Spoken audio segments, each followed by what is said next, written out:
The gentleman will follow. Tuvin.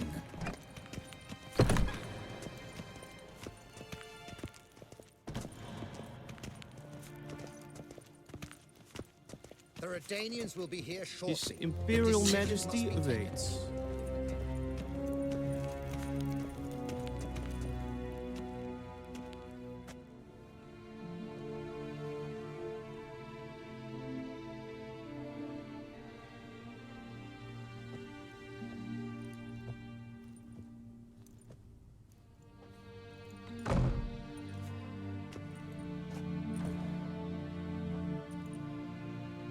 Speak. Ciri is dead. How did it happen? The White Cold. You're familiar with the prophecy? Ciri tried to stop it. She did, but paid the ultimate price. Where is the body? I doubt it'll ever be found. Who else knows? Avallac'h, Elven Sage. But I doubt you'll find him either. And Yennefer? She's decided to stay in the north. Provided you don't object. I don't. And you?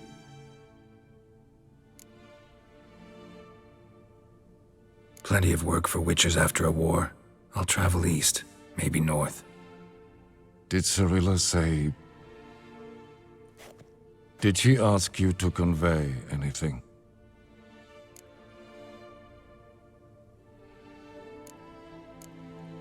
We didn't talk about you. I see. If there's nothing else. There is, but you may go. Witcher,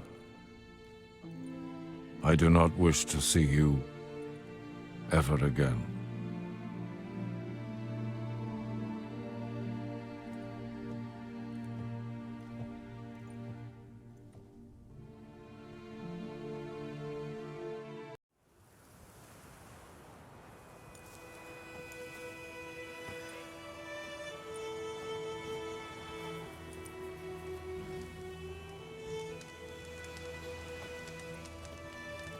Need a hand with your wagon? No. It's not exactly ours. More a captured vehicle. Booty, you might say. Folk must have abandoned it in their rush. To where, I don't know. Be a shame for the Reds to claim it, loot it. Change is coming. Grown accustomed, we have. With the Black Ones gone, witch hunters will move in.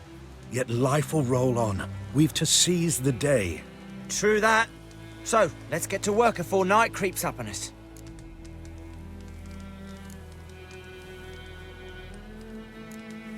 Time I was on my way.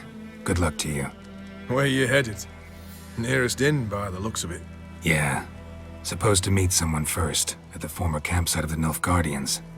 You take care now.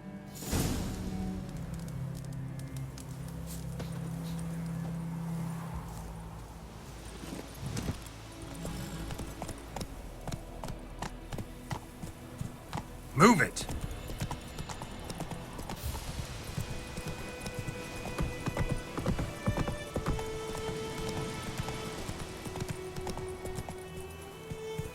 Run, Roach.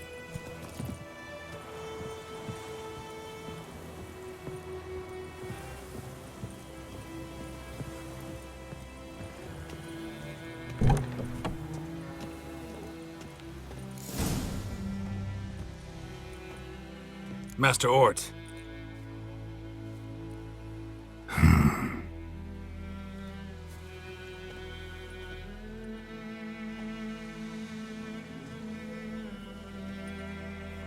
Probably got held back.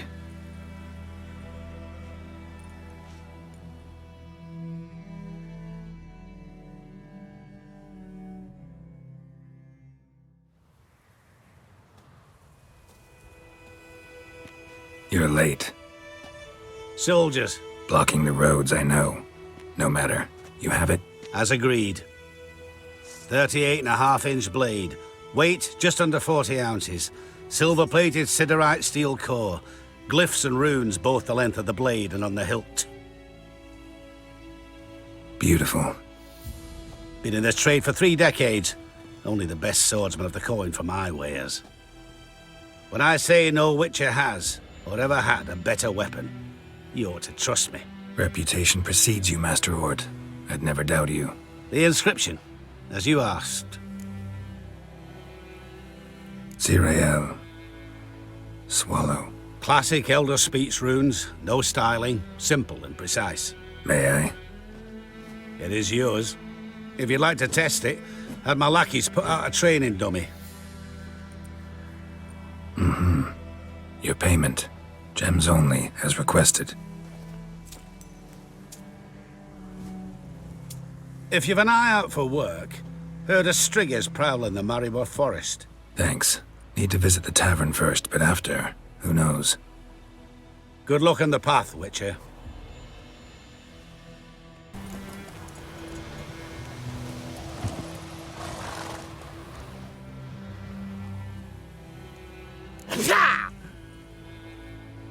Shades! The Witcher! Footprints. A dwarf's.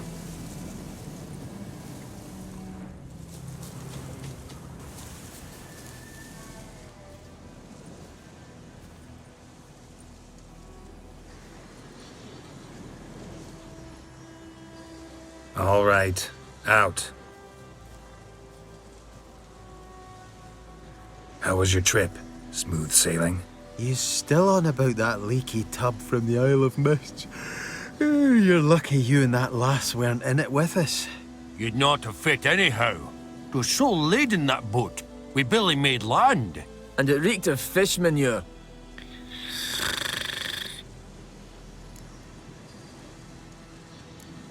You stole my boat. Borrowed. We knew it was yours. Still is. You don't think we'd do that to a mate like you? Plough you soapless while you slept off a bender? Oh, that's good. So, gonna give me my boat back? Why in the gods' names would you need a boat in this brush? Fair enough. Forget I said anything. How'd you wind up here? Our affairs brought us here. Hard times, you know. Got to earn the coin where you can. Folk around here need surveyors? We've shifted our efforts. Investors now. Investors.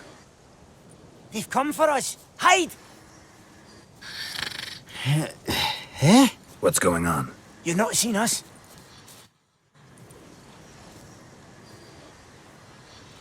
The dwarves, where are they? Dwarves?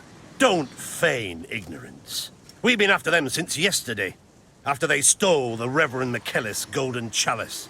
Anyone aiding criminals will be subject to punishment by the Holy Tribunal of the Eternal Fire. Who's this Reverend McKellis? A traveling preacher. A saintly man anointed by the Hierarch himself. He's purged thousands of souls already. By, purging, you mean the cleansing fire of the stake? You know of another way. That a threat? Don't like your tone, mutant. Will you force me to teach you respect for those who serve the eternal fire? Give it a shot. I want him alive! Alive!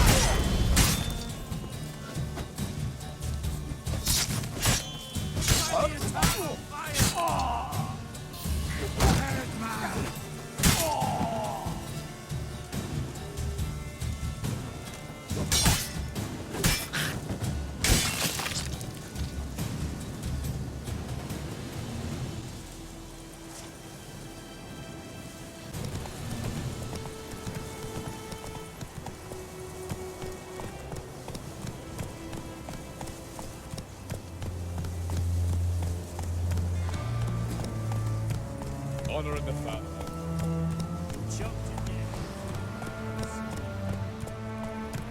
Hold up, sir! I beg ye!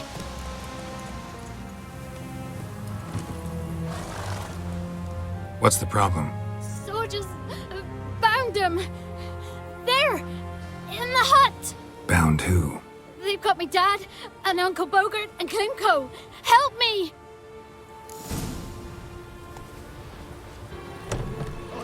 You there, sod off.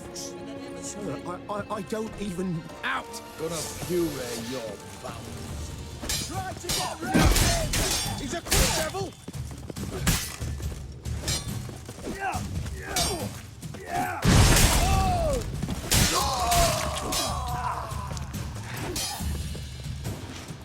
Your mum shags goats!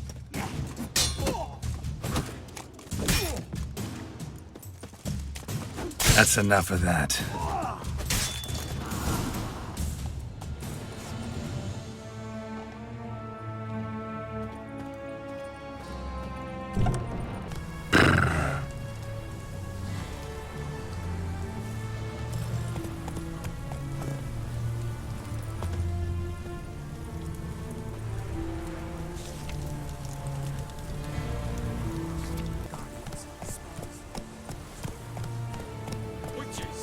False healers, charm merchants and filthy non-humans are hereby deemed outlaws. All who provide shelter to, or otherwise abet, their like shall be tried and executed by the will of the Holy Tribunal of the Eternal Fire. Meaning they'll be burning witches. Oh, don't you worry. Move on. They will.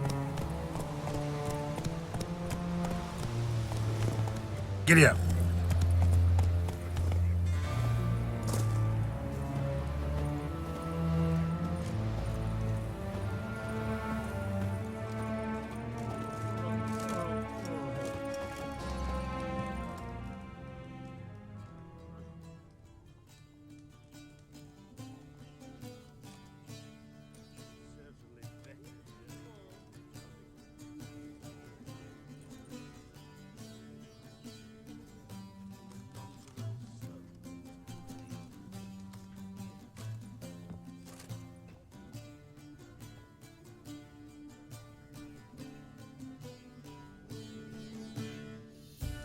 Is it done?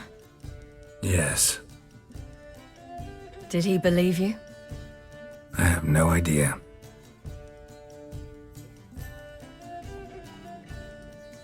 For the cockatrice. And we've a new contract. It won't pay much, but I think it worth the toil. You've been busy.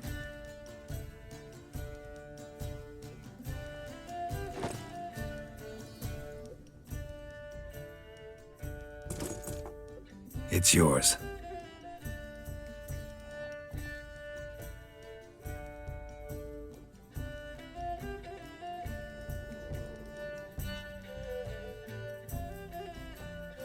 A witch's sword. Swallow. Ooh. Beautiful. May I? Not here. You'll have ample opportunity soon enough, Witcher.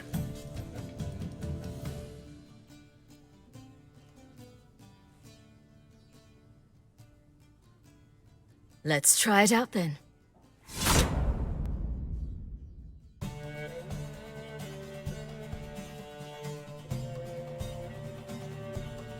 Radovid had many faults. He was cruel, impetuous, and pathologically ambitious. But he was a tactical genius. That's undeniable. Commanding forces far outnumbered by his foes, he handily defeated the invader from the south. The Redanian eagle spread its wings, taking all the north, including Novigrad, beneath them. With victory in the war against Nilfgaard secured, Radovid proceeded to complete his witch hunt. As they had in Novigrad, pyres burned in Temeria and Aedirn, lands now liberated by the Redanian monarch. In the drive for moral renewal, simple herbalists, pellers, healers, and non-humans, all supposed heretics, were murdered in droves. For many, freedom beneath Radovid's scepter proved more tragic than servitude to another. As long as his armies went from one victory to the next, Emir's subjects remained boundlessly obedient. When a string of humiliating defeats proved Var Emreis fallible, the opposition, thus far secret, attacked. The subjects of the Emperor who had danced on the graves of his foes laid him to rest in a tomb of his own. Many islanders believed Svanrige would be no more than his ambitious mother's puppet. The young king proved them wrong. ignoring her whims and ruling with an iron hand all his own. Tired of the Jarls and their endless feuds, he resolved to turn the Isles into an absolute monarchy, modeled after those of the continent. What he resolved he achieved, but only by shedding his countrymen's blood. Cirilla, Fiona, Ellen, Rhiannon, heir to Nilfgaard's throne, chose the life of a witcher on the path. Geralt taught her all he knew, every skill he possessed, then each set off on their own. Soon word of the ashen-haired witcheress had spread throughout the north, from the Yaruga to the mountains of Kovir. While monarchs moved borders and populations, Geralt and Yennefer lived a calm, quiet life, far from all things political. They breakfasted well afternoon, more often than not in bed, and passed the days on lazy strolls and long conversations. Boring, you say? Perhaps. But both had sought this more than anything else.